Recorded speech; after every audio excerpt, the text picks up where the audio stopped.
कि जब आपकी अब यहाँ पर आपको जैसे आपको ऑक्सीजन और हीमोग्लोबिन को अलग अलग करना है, ऑक्सीजन कहाँ चला जाएगी ब्लड आपके सेल्स के अंदर, हीमोग्लोबिन फ्री हो जाएगा, तो यहाँ पर आपको ऑक्सीजन को ब्रेक करना पड़ेगा हीमोग्लोबिन से।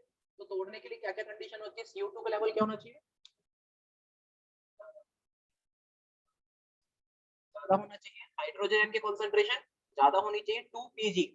पीजी डीपीजी एक्चुअली एक तरह का केमिकल होता है, ओके, डीपीजी एक तरह का केमिकल होता है, जो केमिकल एक्चुअली ये बेसिकली क्या होता है, अल्कोहल फॉर्म के अंदर रहता है, ठीक है, जिसका नाम है di propylene glycol, di propylene glycol. ये एक्चुअली अल्कोहलिक केमिकल, जो लोग अल्कोहल ज्यादा लेते हैं, जो लोग अल्कोहल ज्यादा लेते हैं उनमें ऐसी पॉसिबिलिटी होती है कि उनका जो हीमोग्लोबिन होता है वो थोड़ा कम सैचुरेटेड रहता है, ऑक्सीजन की प्योरिटी कम रह जाती है, मतलब ऑक्सीजन की जो क्वांटिटी पहुंचनी चाहिए सेल्स तक वो पहुंच नहीं पाती है।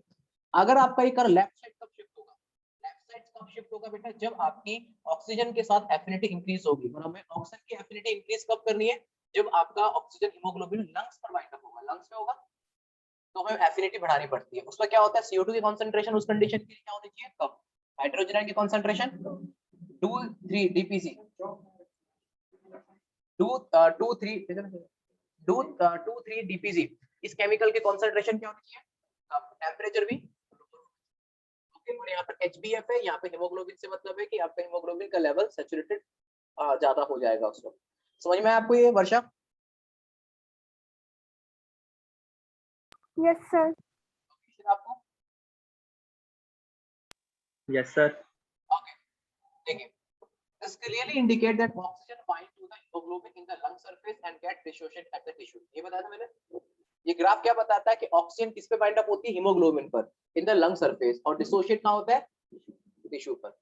Every 100 ml of oxygenated blood can deliver around 5 ml of O2 to tissue under the normal physiological condition।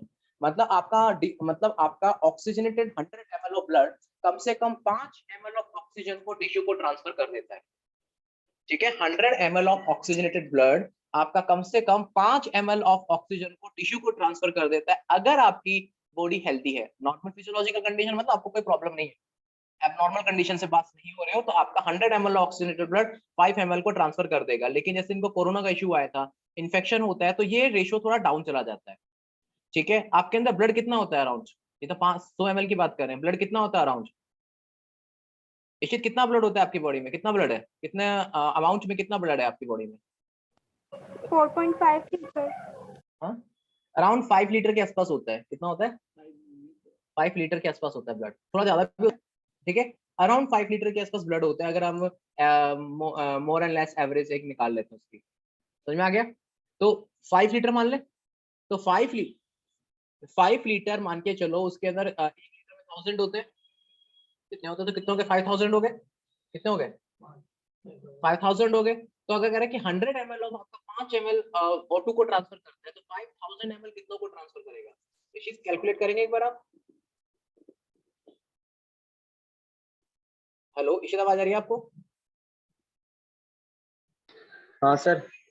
अगर आपका 100 ml of oxygenated blood 5 ml of oxygen को ट्रांसफर करता है टिश्यू को, तो 5000 ml ब्लड, तो वो कितना ट्रांसफर करेगा,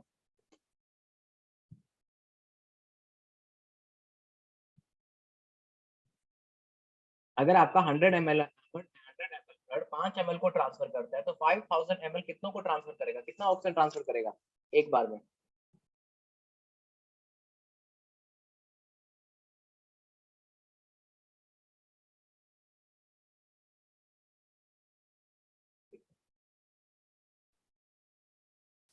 हाँ इशित?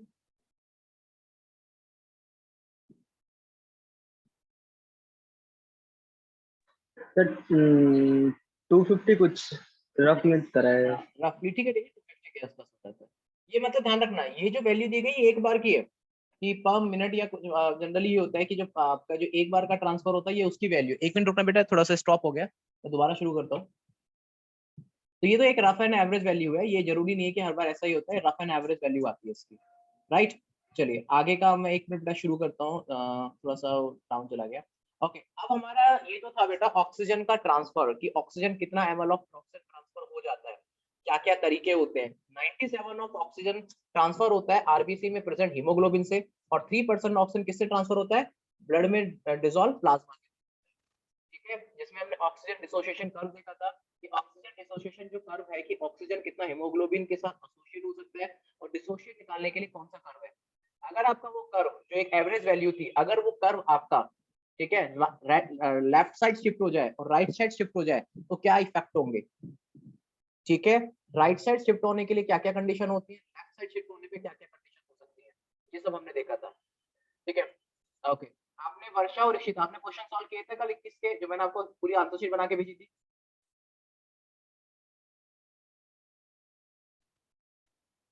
नहीं सर, अभी नहीं किए। आपने बेटा ऋषित नहीं सर। करो बेटा, मैंने आप ही के लिए मैंने बना के भेजी है वो शीट, वो पूरी की पूरी शीट मैंने रात को 11 बजे तक बना के भेजी ताकि आपको टाइम पर सॉल्व करो। आप उसमें देखो बेटा, आपको मैंने फिजिक्स केमिस्ट्री के भी पेपर आपको भेज दिया था और बायोलॉजी का तो मैंने पूरा ही आपको एक अच्छे से बनाकर सेगमेंट भेजा है जिसमें उनके आंसर तक मैंने लिख दिए हैं। देखो कितने क्वेश्चन सॉल्व कर पा रहे हो। हमें बेटा हर टाइम जानना अपने आप को बहुत जरूरी है कि हम कितने लेवल पर हैं अभी, क्योंकि कंपटीशन है। कंपटीशन का मतलब क्या है, दूसरों से लड़ाई लड़नी है, तो हम जितने अच्छे लेवल पे होंगे दूसरों से उतना अच्छा लड़ पाएंगे। ओके, तो इशित कल आपका ऑफ है। हाँ सर। ओके वर्षा आपका भी ऑफ है और आपका भी ओके, तीनों की कैटेगरी में एक ने सॉल्व किया है ना। तो कल सॉल्व करना है आपको शीट को, ठीक है बेटा। सर कल टेस्ट भी है। हाँ कल टेस्ट है ना, तो बेटा टेस्ट के बाद तो आप फ्री हो जाओगे, टेस्ट के बाद कर लेना। ठीक है सर। ठीक है, कल आपका ऑफ है ना, कल आपका तो कल क्या कहते हैं, आप टेस्ट के बाद फ्री हो जाओगे। मैं टेस्ट आपका सुबह ले लूंगा, सुबह टेस्ट सुबह 10 बजे ले लूँ, विषय सुबह 10 बजे टेस्ट ले लूँ आपका। हाँ सर। वर्षा कल 10 बजे के आप फ्री हो, कल तो अगर स्कूल आ रहे होते तो मैं लेट लेता, अब तो स्कूल भी नहीं आ रहे। वर्षा कल 10 बजे टेस्ट ले लूँ आपका। हेलो, ले लो सर। कल मैं आपका 10 बजे टेस्ट लूंगा, आप 10 बजे टेस्ट लेते हैं तो 11 बजे फ्री हो जाओगे, तो 11 बजे में तो टाइम ही टाइम है, या अभी भी टाइम और चाहिए, तो उस टाइम को सॉल्व करो बेटा। ठीक है, आपको दिख रही है तो बेटा। फिर कल शाम को भी क्लास होगी? हाँ होगी बेटा। आप क्या पांडुपुल का मेले में जा रहे हैं?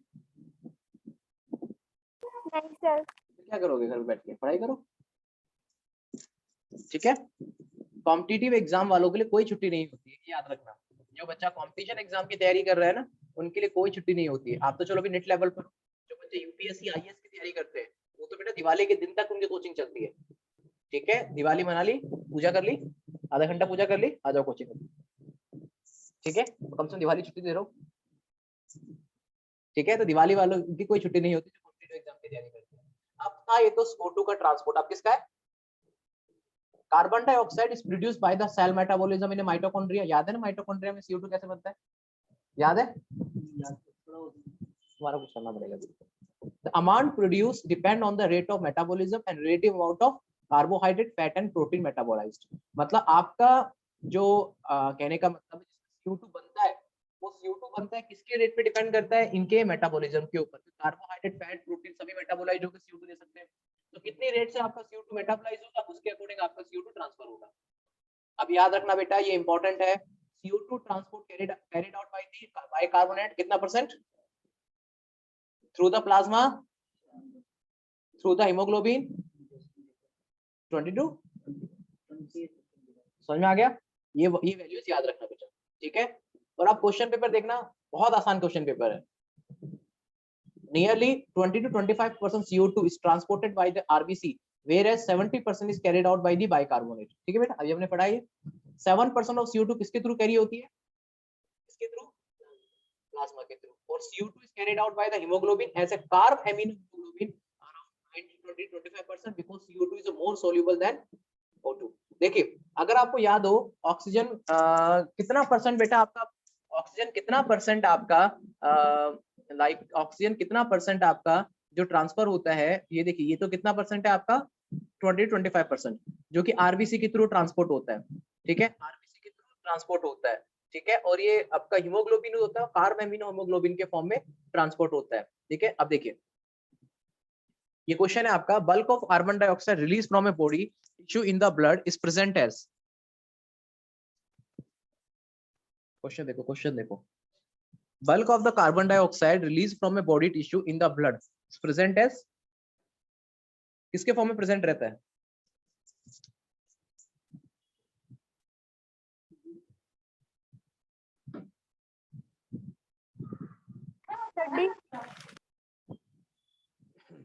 देखिए फिर सुनिए, bulk of the carbon dioxide, ठीक है, release from a body tissue, release from a body tissue in the blood is present as, ठीक है, जो आपका CO2 जो कि बॉडी से रिलीज होता है ब्लड के अंदर, वो किसके फॉर्म में प्रेजेंट रहता है? Carb amino haemoglobin, right, bicarbonate ion in a free CO2 in a blood plasma, और in a 70% carb haemoglobin as a 30% bicarbonate. क्या आंसर होगा? Bicarbonate ion.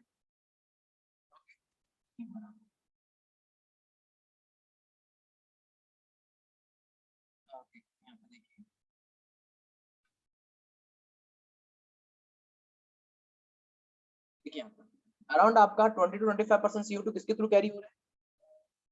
RBC के थ्रू, और 70% बाइकार्बोनेट के थ्रू कैरी हो रहा है। ठीक है बेटा, तो इसका राइट आंसर क्या आएगा? बाइकार्बोनेट इन ब्लड प्लाज्मा है RBC। बेटा आपने ए चूज किया था ना?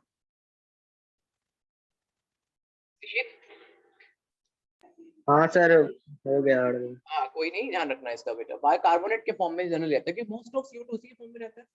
Okay, binding is related to the partial pressure of CO2, मतलब हीमोग्लोबिन या किसी के साथ में जो बाइंडिंग होती है वो किसके डिपेंड करती है? वो पार्शियल प्रेशर पे डिपेंड करती है। हालांकि अगर मान के चलो, मैं एक सिंपल क्वेश्चन देता हूँ, एक हीमोग्लोबिन है, ठीक है, और सामने है ऑक्सीजन और CO2, एक हीमोग्लोबिन है और सामने ऑक्सीजन और CO2 है। अब उनका जो हीमोग्लोबिन पे अटैच होने की जो डिपेंडेंसी है वो किस पे डिपेंड? एक हीमोग्लोबिन से दो अटैच हो सकते हैं, दोनों हो सकते हैं, ऑक्सीजन भी हो सकता है, CO2 भी हो सकता है, तो दोनों अटैच होंगे, लेकिन होगा एक बार में एक ही। ठीक है, तो उन पे अटैच होने की जो डिपेंडेंसी है वो किस पे डिपेंड करेगी? किस पे डिपेंड करेंगे उनके डिपेंड होने की dependency? Partial pressure. Partial pressure पर। पार्शियल प्रेशर मतलब कंसंट्रेशन होता है, समझ आ गया? अगर ऑक्सीजन का पार्शियल प्रेशर CO2 से ज्यादा है तो कौन बाइंड करेगा? अगर CO2 का पार्शियल प्रेशर ऑक्सीजन से ज्यादा है तो कौन बाइंड करेगा? अब समझ में आ गया? तो किस पे डिपेंड करेगा? CO2 is a major factor which could affect this binding। अगर मान के चलो, अगर CO2 की जगह अगर ऑक्सीजन आपके ब्लड में ज्यादा है तो CO2 की जगह कौन बाइंड कर जाएगा? CO2 is high and PO2 is low in the tissue।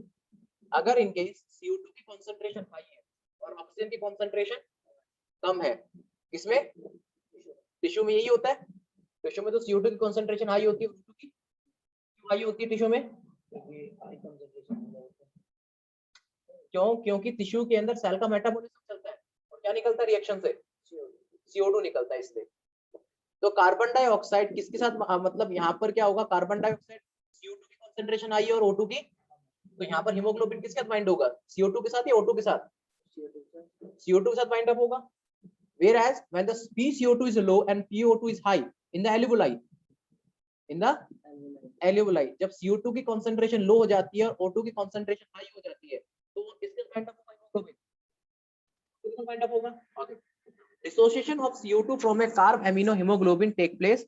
The CO2 is bound to the hemoglobin from the tissue is delivered to the alveoli। अब ध्यान रखना बेटा, जब CO2 H2O के साथ बाइंड अप करता है, जब CO2 हीमोग्लोबिन के साथ बाइंड अप करता है तो इससे बनने वाला जो कॉम्प्लेक्स होता है उसको कहते हैं कार्ब एमिनो हीमोग्लोबिन। जब ऑक्सीजन हीमोग्लोबिन के साथ बाइंड अप कर रहा था उसको क्या कहते हैं? जब आपका ऑक्सीजन हीमोग्लोबिन के साथ बाइंड अप करता है उसको कहते हैं ऑक्सी हीमोग्लोबिन। क्या कहते हैं? क्या कहते हैं? और यहाँ पर CO2 बाइंड कर रहा है हीमोग्लोबिन के साथ, क्या क्या बनेगा? कार्ब एमिनो, समझ में आ गया? Carb amino haemoglobin. तो जब आपका टिश्यू की साइड पे, मतलब टिश्यू की साइड पर आपका जो टिश्यू होता है बेटा, टिश्यू की साइड पर जब CO2 हीमोग्लोबिन से बाइंड करता है तो क्या बनाता है? Carb amino haemoglobin. क्योंकि वहां पर CO2 की कंसंट्रेशन ज्यादा है, फिर वो ब्लड से कहां पहुंचता है? एल्वियोलाइज में। कहां पहुंचता है? क्या पहुंचता है? एल्वियोलाइज के अंदर किसकी कंसंट्रेशन ज्यादा है? O2 की। तो कार्ब एमिनो क्या हो जाएगा? टूट जाएगा। क्या हो जाएगा? ब्रेक डाउन होने से अब CO2 कहां चला जाएगा? एल्वियोलाइज में, और हीमोग्लोबिन से किसके साथ जुड़ जाएगा? और आपका क्लियर हो गया ईशितन, Varsha? Yes sir. Sir. Okay, एक बार आप ये नोट कर लो, फिर मैं आपको थोड़ा सा और डिटेल में समझाता हूँ, ठीक है? क्योंकि अभी थोड़ा सा टेक्निकल साइड की तरफ मूव करने वाले हैं, तो थोड़ा यहाँ पे नोट कर लीजिएगा आप।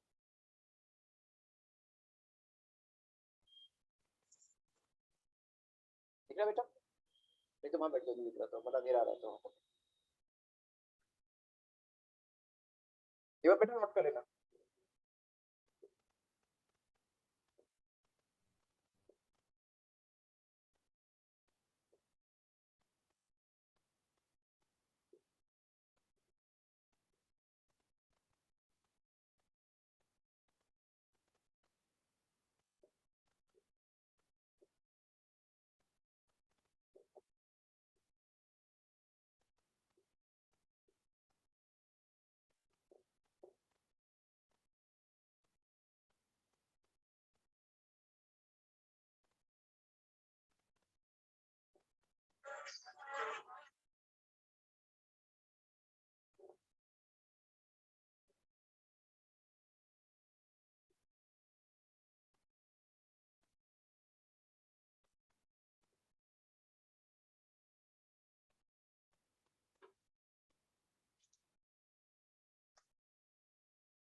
हो गया बेटा, आपने कर लिया वर्षा, इशित? लगता है हाँ लास्ट पॉइंट। अच्छा अच्छा ठीक है, थोड़ा सा लगता है थोड़ा डाउन चलेगा, बारिश का आपकी इंडस्ट्री वगैरह तो प्रॉब्लम नहीं, पानी वाले वहाँ तो नहीं भरता ना, वहाँ की सड़कें वगैरह नहीं है सारी, पहले भरता था पानी। जैसे कि ये जो आपका जो A1 के सामने का रोड है, जो ग्रीन लाइन की A1 ग्रीन लाइन, वो तो पूरा टूटा पड़ा रोड होता, वहाँ तो पूरा पानी भरता होगा, लेकिन वो अच्छा रोड है, उसको तो डेवलप करना चाहिए। वो रोड कहाँ की तरफ जाता है, स्माइलपुर ना? हाँ वो रोड सही करना चाहिए, हो गया वहाँ पे सारे ट्रक निकलते हैं, लेकिन उस हिसाब से बनाना चाहिए ना फिर रोड, जब इतने महंगे बहरे बहरे हाँ बेटा चलिए आगे लिखिए। जब भारी भारी ट्रक निकलते हैं तो थोड़ा सा ट्रक में वो रोड वगैरह मेंटेन करना चाहिए।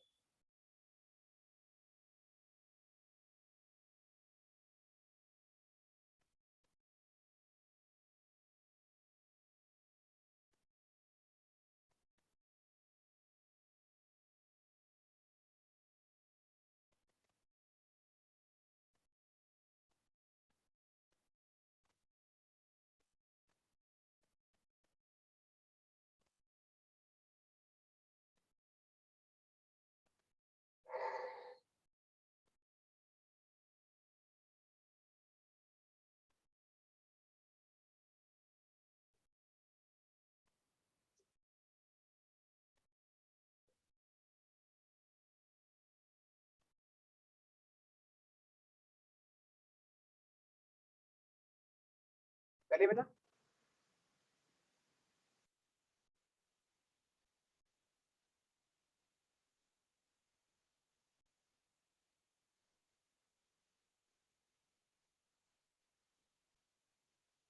सेकंड में कार में हीमोग्लोबिन, ठीक है, तो ये याद रखना, कार में हीमोग्लोबिन जो होता है।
अच्छा तो लिखे आपको नोट्स,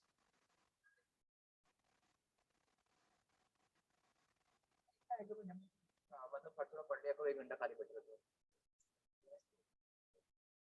बोलो, अलग से हमारा मन होना चाहिए पढ़ने का। बोलो पढ़ना है कोई नहीं पढ़ना था इधर से बात है ओके लिखिए बेटा आगे लिखिएगा सर लास्ट लाइन रह गई।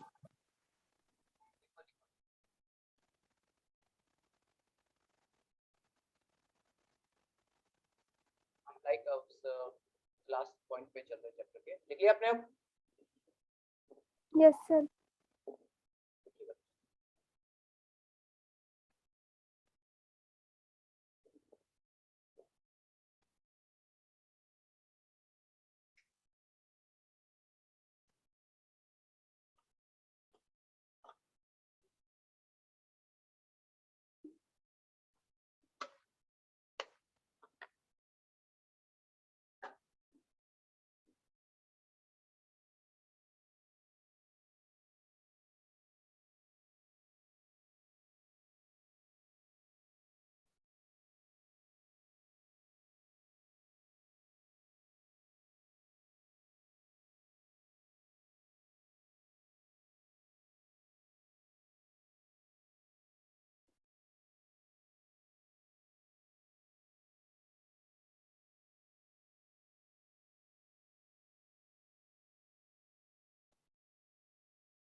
ओके आंसर है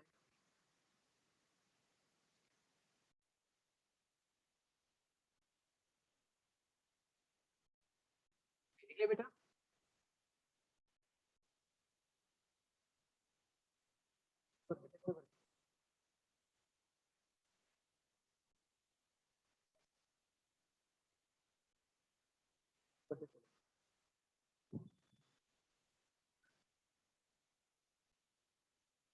ठीक है बेटा लिख लिया आपने वर्षा लिख लिया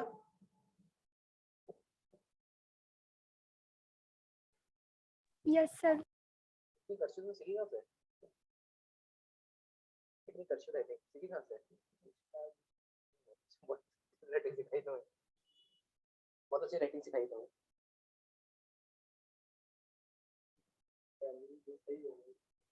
पर और भी खराब थी हैं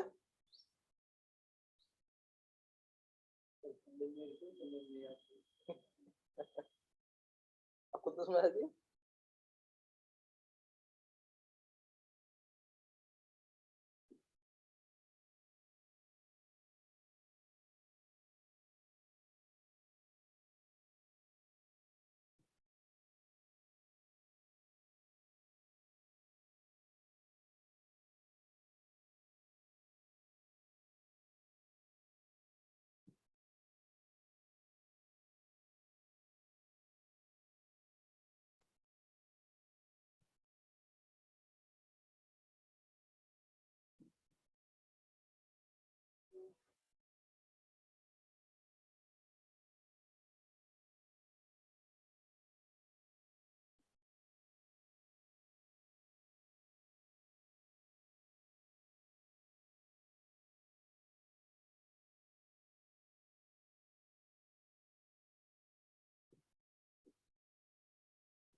देखिए सुनेंगे कार्ब एमिनो कब बनता है कार्ब जब बनता है CO2 हीमोग्लोबिन के साथ बाइंड होता है ठीक है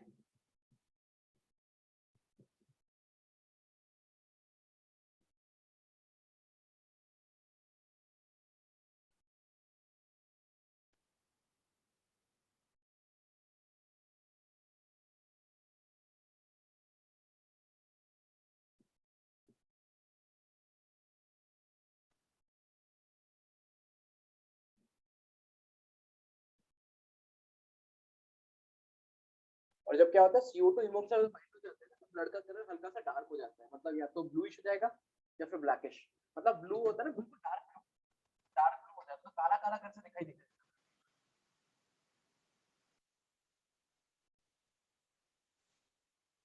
है नोट कर लिया बेटा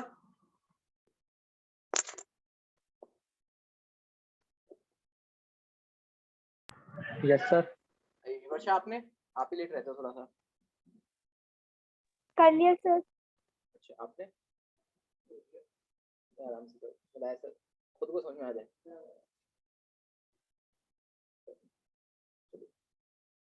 आप सुनिए, सबसे इम्पोर्टेंट है हमारा जो था कि 70% जो बाइकार्बोनेट के फॉर्म में होते हैं हमें वो पढ़ना है कि 70% कैसे बाइकार्बोनेट के फॉर्म में होता है। तो इसके लिए एक क्वेश्चन है, मतलब एक कंटेंट है, आरबीसी कंटेंट है very thin very high concentration of enzyme name है carbonic anhydrase and the minute quantity of same is present in the plasma to.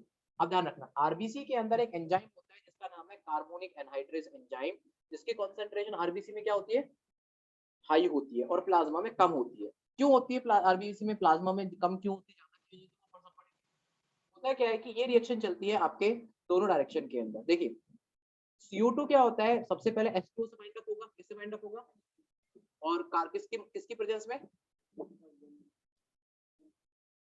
Carbonic anhydrase, ठीक है, और वो कन्वर्ट किसमें कन्वर्ट हो जाएगा, फिर वो क्या करेगा, किसमें कन्वर्ट हो जाएगा, बाइकार्बोनेट, बाइकार्बोनेट बन गया।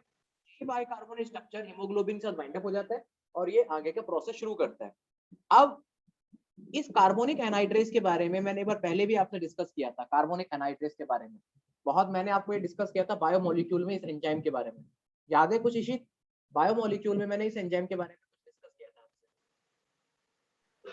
सर जो रिएक्शन को स्पीड अप कर देता है, नहीं होता, एंजाइम का नाम है, लेकिन कार्बोनिक एनहाइड्रेज का मैंने स्पेसिफिक पॉइंट बताया था बायोमोलिक्यूल में, वो तो उसकी डेफिनेशन है, वो तो हर एंजाइम की डेफिनेशन सेम है। कार्बोनिक एनहाइड्रेज की खास बात क्या है,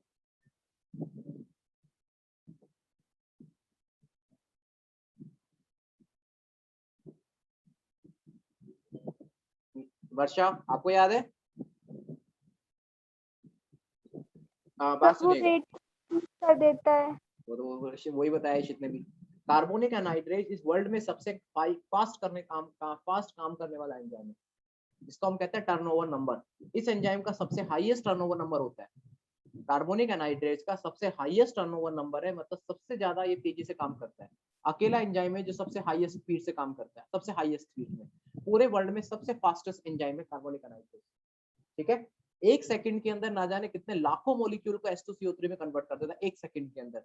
और सबसे स्लोवेस्ट एंजाइम है लाइसोजाइम, सबसे स्लोवेस्ट एंजाइम है लाइसोजाइम, और सबसे फास्ट एंजाइम कौन सा है, कार्बोनिक एनहाइड्रेज, सबसे फास्ट एंजाइम है। इस एंजाइम की खास बात है, हालांकि ये जो एंजाइम होता है वो एंजाइम आपका आरबीसी के अंदर प्रेजेंट रहता है, ओके, प्लाज्मा के अंदर इसकी माइन्यूट क्वांटिटी प्रेजेंट रहती है। क्या रीजन है बेटा इसकी, आरबीसी के अंदर होता है, ये प्लाज्मा में कम रहता है, लेकिन थोड़ी बहुत होती है।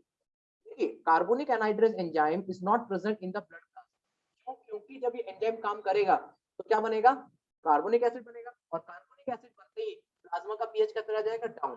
तो ये प्लाज्मा के पीएच को चेंज कर सकता है, इसलिए प्लाज्मा क्या होता है, प्लाज्मा मतलब लिक्विड पोर्शन। अगर ये प्लाज्मा का क्या कहते हैं, ये प्लाज्मा का जो लिक्विड पोर्शन है, क्या कहते हैं, ये जो क्या कहते हैं, इसका पीएच चेंज हो सकता है, और अगर पीएच चेंज हो गया तो बहुत सारी मेटाबॉलिक प्रॉपर्टी क्या हो जाएंगी, चेंज हो सकती है। इस प्रॉब्लम को अवॉइड करने के लिए एंजाइम कहाँ प्रेजेंट रहता है, आरबीसी के अंदर, जहाँ पे haemoglobin act as a buffer ion. आप सुनिएगा, एंजाइम मेनली प्रेजेंट रहता है आरबीसी के अंदर, क्योंकि अगर प्लाज्मा में रहेगा तो प्लाज्मा का पीएच चेंज कर सकता है ये, ओके। और वेयर हीमोग्लोबिन होता है act as a buffer ion. Buffer ion का मतलब क्या होता है, बफर का मतलब क्या होता है, क्या होता है, कब बताया था केमिस्ट्री में, किशन सर ने बताया था, किशन सर ने तो बताओ ना जी। हाँ बेटा इशित, आपको पता है बेटा बफर आयन का मतलब,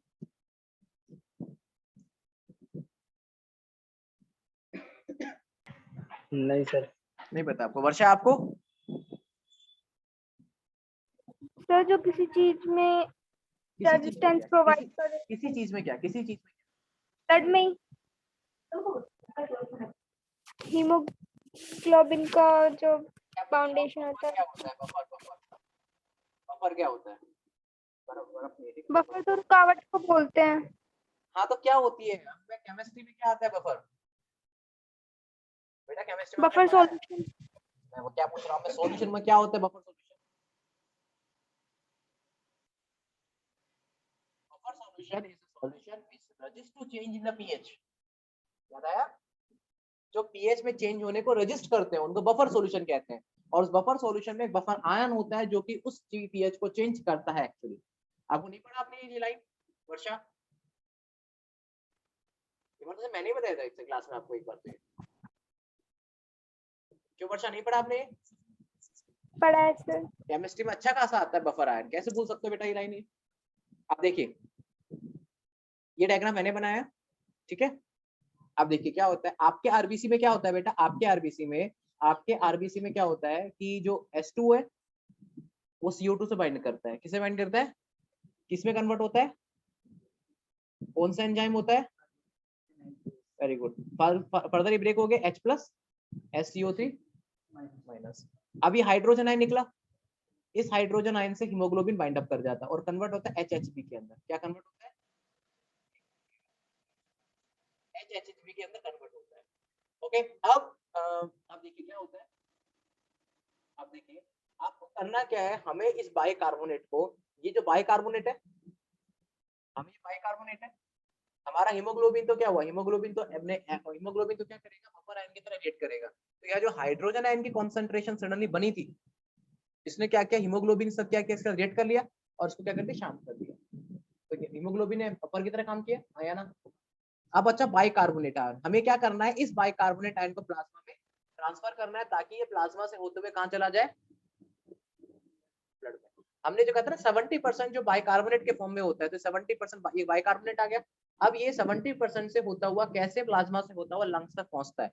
तो लेकिन अभी क्या होता है, हमें H2CO3 को कहां पहुंचाना है, कहां पहुंचाना है, प्लाज्मा में। लेकिन दिक्कत क्या है, SCO3 पे चार्ज कौन सा है, माइनस। अगर आप माइनस चार्ज वाले आयन को आरबीसी से निकालकर प्लाज्मा में पहुंचाते हो, ठीक है, और यहाँ पर क्या हो गया, तो हमें क्या करना पड़ता है कि अब जैसे कि ये प्लाज्मा है, आपने क्या हुआ कि आपने आयन को यहाँ से आयन लिया, यहाँ पे पहुंचा दिया। अब हमें नेगेटिव आयन को बैलेंस करना पड़ता है, क्योंकि हमने क्या किया, यहाँ पर आपने आयन को लेंगे, आप यहाँ पर नेगेटिव आयन ज्यादा हो जाएगा और यहाँ पे कम हो जाएगा। तो बैलेंस करने के लिए क्या करते हैं, क्लोराइड आयन को प्लाज्मा से आरबीसी में शिफ्ट करते हैं और इसके बदले में SCO3 माइनस को कहाँ शिफ्ट करते हैं, प्लाज्मा में। समझ में आया? तो ये आयन बैलेंस हो गया, क्योंकि अगर आप ये नहीं करेंगे तो आपका आयनिक जो सिस्टम होता है माइनस का, वो प्लाज्मा में क्या हो जाएगा, ज्यादा हो जाएगा और आरबीसी में, और इसी सिस्टम को कहते हैं क्लोराइड शिफ्ट।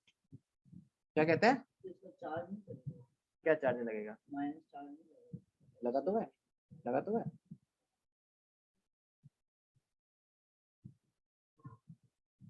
ठीक है, समझ में आया बेटा आपको ये इशित? हाँ सर। ओके वर्षा, आपको आ गया सर। ये है तो दूसरा डायग्राम ये आपको और क्लियर कर देगा। देखिए ये क्या हो रहा है, gases exchange at the respiring tissue, मतलब जो टिश्यू रेस्पायर कर रहे हैं वहां पर क्या हो रहा है, गैसेस का एक्सचेंज हो रहा है। अब ये क्या है बेटा, ये ध्यान रखना, ये आपके टिश्यू है, ये क्या है, ये आपके टिश्यू है, ये क्या टिश्यू है, तो टिश्यू से क्या बाहर आई, CO2 बाहर आई। ओके, अब टिश्यू से CO2 बाहर आई, एक बार तो क्या होता है कि देखिए हमने पढ़े थे ना कि कुछ आपने अभी देखिए, अभी एक बार देखिएगा, जैसे हमने पढ़ा था ना कि आपका अराउंड जो क्या कहते हैं 70% बाइकार्बोनेट के फॉर्म में होता है, पढ़ा था अभी, ठीक है। अब देखिए एक बार आइए, दोबारा आपको रिवर्स करता हूं एक बार, यहाँ पे देखिए 70% किसके फॉर्म में ट्रांसफर हो रहा है और 20 to 25% किसके रूप में, हीमोग्लोबिन। तो अभी देखिए यहाँ पर इस डायग्राम में देखिए, आपका CO2 दो तरीके से ट्रांसफर दिखाया गया यहाँ पर। कौन कौन से तरीके से, एक तो हीमोग्लोबिन के थ्रू, हो रहा है, तो आपका CO2 क्या हीमोग्लोबिन से बाइंड कर गया और क्या बना, क्या बना, carb amino haemoglobin, carb amino, अभी लिखा था ना आपने। ओके, और दूसरा क्या ट्रांसफर दिखाया गया, इसको बाइकार्बोनेट के फॉर्म में, किसके फॉर्म में, तो CO2 आया और किससे बाइंड अप हुआ, CH का नाम क्या होता है, कार्बोनिक एनहाइड्रेज एंजाइम, याद है, अभी तो बताया था। और एक इसमें कन्वर्ट हुआ H2CO3, फर्दर ब्रेकडाउन किसमें हुआ, माइनस में। ये आरबीसी है बेटा, ठीक है, ये आरबीसी है, ये आरबीसी है, ठीक है बेटा, ये आरबीसी है। ओके, SCO3 माइनस हुआ, यहाँ से हाइड्रोजन आयन निकला, हाइड्रोजन आयन ने किसके साथ रिएक्ट किया, HB के साथ में, क्या बना, देखिए फिर सुनिएगा, यहाँ पर HbO2 आया, HbO2 आएगा, HbO2 कहाँ से आ रहा है? एक मिनट दोबारा समझिए, पहले समझिए। यहाँ पे H2CO3 था, ये डिसोशिएट हुआ, HCO3 माइनस और H प्लस डिसोशिएट हो गया। अब आपका HbO2 आ रहा है, HbO2 कहाँ से आ रहा है? अरे लंग से आ रहा है ऑक्सीजन को लेकर, वो किसमें डिसोशिएट हुआ? हीमोग्लोबिन और, अब इसने H से हीमोग्लोबिन रिएक्ट कर लिया और क्या बन गया? HH, HH भी बन गया, तो हाइड्रोजन आयन की कॉन्सेंट्रेशन खत्म हो गई, उसे रिएक्ट कर लिया। ओके, यहाँ तक समझ में आया Varsha Nishit? Yes sir. Yes Varsha sir. आपको? ओके, अब आगे देखिए, अब हमें करना क्या है, इस SCO3 माइनस को कहाँ शिफ्ट करना है? प्लाज्मा में लेके जाना है। हमने क्या, इसके लिए क्या देना पड़ेगा? Chloride ion. क्या देना पड़ेगा? तो क्लोराइड आयन अंदर आता है और बाइकार्बोनेट आयन, ठीक है, बाहर जाता है। ठीक है, इधर देखिए,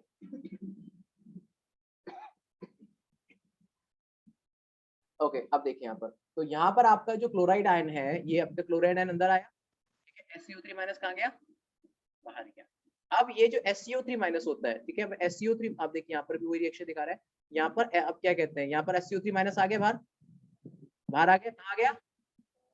बाहर कहाँ आया? कहाँ आया बेटा? प्लाज्मा में आया। कहाँ आया? प्लाज्मा में आया। अब जब प्लाज्मा में आया तो ये रिएक्शन पूरी हो गई। अब दूसरी साइड आते हैं, gas exchange at, gas exchange at lungs. अब लंग्स में क्या होगा? लाइलुलाइंस होंगे। अब उसमें कैसे एक्सचेंज होगा? ये तो कहाँ हुआ था? रेस्पिरेटरी टिश्यू में। अब जो आपका बाइकार्बोनेट आयन प्लाज्मा में था, वो दोबारा से कहाँ जाता है? अंदर की तरफ, आरबीसी के अंदर। कहाँ जाता है? आरबीसी में आ जाता है। तो आपने क्या लेके आपने SCO3 माइनस को अंदर छोड़ा था, बाहर छोड़ा था? Cl minus. तो क्या करेंगे वापस? Cl माइनस को क्या करेंगे वापस? Cl माइनस को, जो Cl माइनस आपने अंदर छोड़ा था, उस Cl माइनस को क्या करेंगे? वापस कर देंगे। और SCO3 कहाँ जाएगा? SCO3 कहाँ जाएगा? अंदर आ गया, अंदर आ गया SCO3, दोबारा से आ गया। कहाँ पर आया? लंग्स में। ओके, आ गया, आया ना? ओके, अब आपका SCO3